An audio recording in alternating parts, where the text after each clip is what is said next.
آقا اینجا قسمت قشنگ بعدی ماجراست.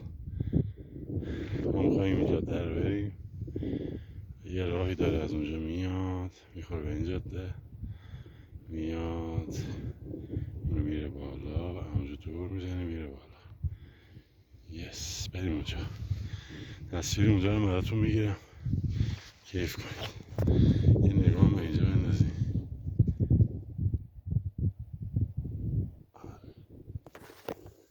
اون پایین هم که یه رودخونه هست اونجا با درختای خوشگل.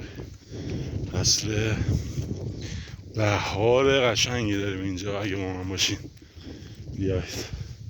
بهارشو نشونتون میدم، زمستونش و همینطور تابستونش و همینطور و پاییزش اگه عمری باقی باشه و خداوند اجازه بده که ما بهار بعدی و تابستون بعدی و پاییز بعدی رو ببینیم. اینجا یه شخصی زندگی میکنه به نام محمد آقا. محمد آقا یه 3-4 سال 5 سالی هست که اینجا زندگی میکنه تنها و تو این کوهستان.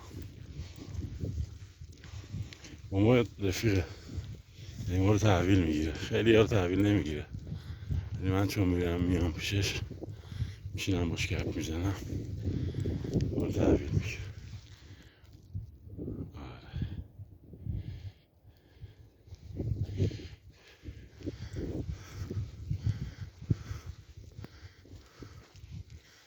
یه جون دلم داره بالا میاد برگرده به خونش.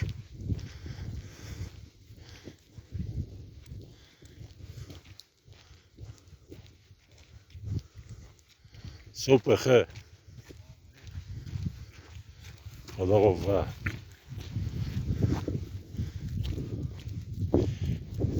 یه ترسیدی هم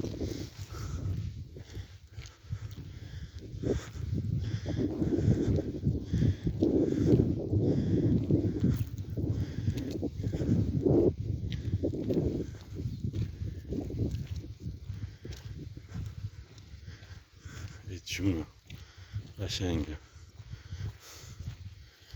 سلام قشنگه من. سلام، کجا میری؟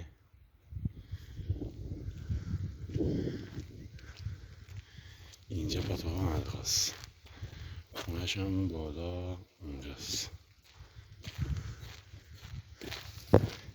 ناراحت میشه فیلم میگیرم.